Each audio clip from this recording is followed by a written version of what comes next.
Folks, welcome back to another episode of Mayhem in the Midsouth. Today we're going to look at the Blue Ridge Bank mass murder in South Carolina.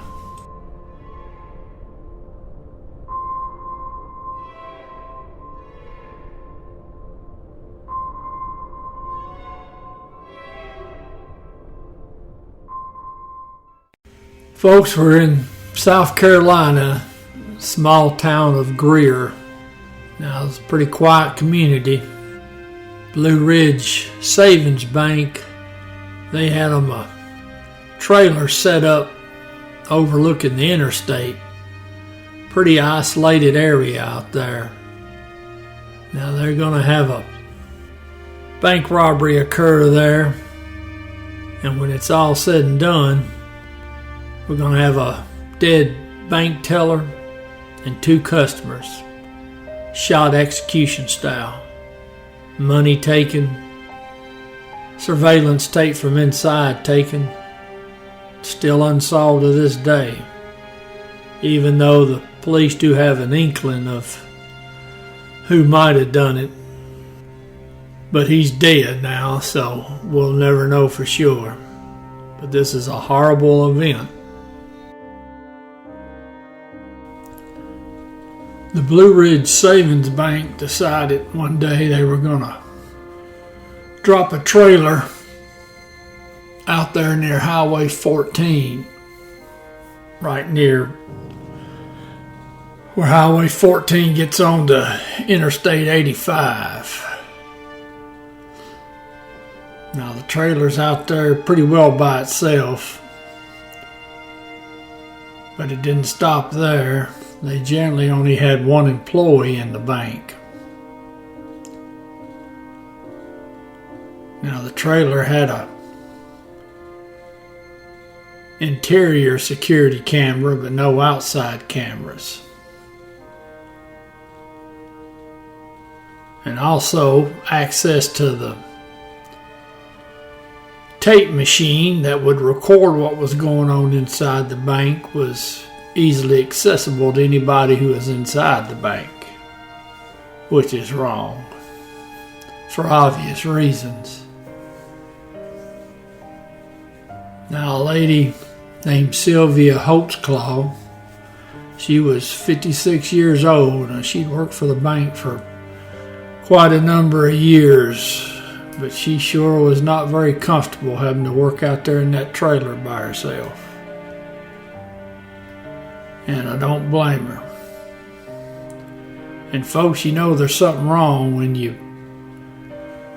companies stick single employees inside businesses, especially when you're talking about a bank, because people knock off convenience stores all the time for just a few dollars. Well, you figure in a bank there's going to be a few more dollars than that. And then you stick it right by a major interstate, which means the bad guys got easy access to escape and be a long way away by the time the police get there. Now, Miss Sylvia, she sure didn't like it, but what are you going to do? You got to have a job, you got to work. You just hope the people you're working for would care enough about you to try to help prevent you from being harmed.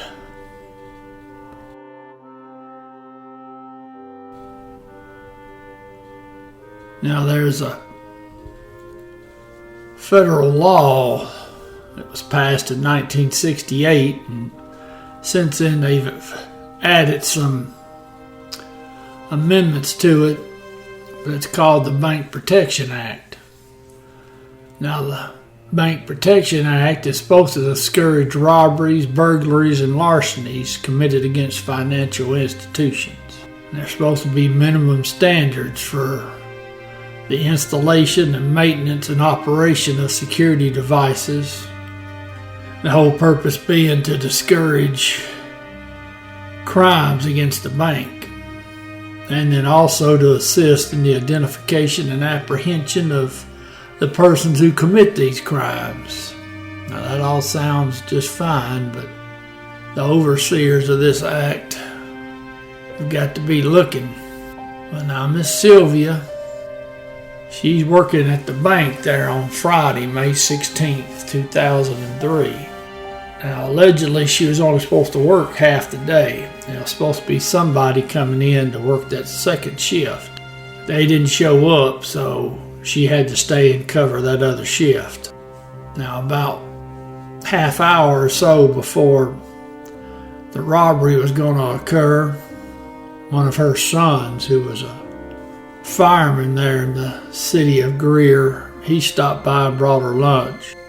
Shot the breeze with his mama for a few minutes, and then he left. Now, sometime just a few minutes before 1:30, two customers came in.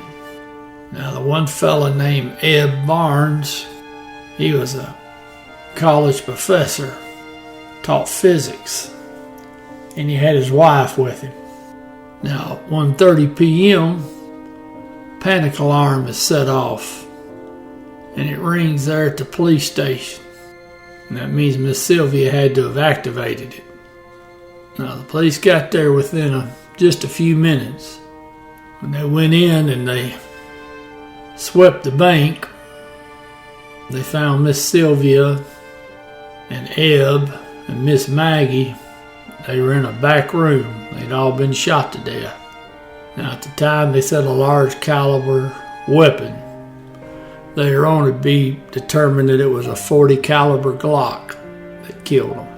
And they're thinking the killer must come in just right before the customers came in.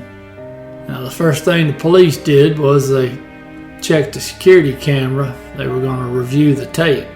Well, the tape was gone. In which, folks, the reason why you don't want that tape accessible to anyone inside the bank is because you can have employees that want to steal money and they'll take the tape, or you got bad guys that'll check for the tape and they can take it. That's why most businesses now, you may have cameras in your business, but the video is going to be housed somewhere else off site.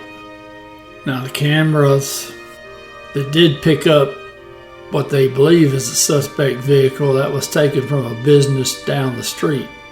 Now, witnesses, they saw a fellow, and he was about 5'6" to 5'8", 230 pounds.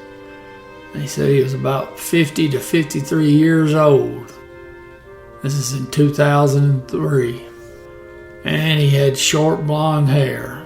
That's awful old for a robber. Most robbers are younger.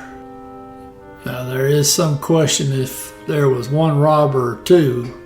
Now, they eventually determined that the car they think that was involved in the robbery, they saw it on that business security video from down the street, a red car, and it was driving towards the bank at about 1:24 p.m.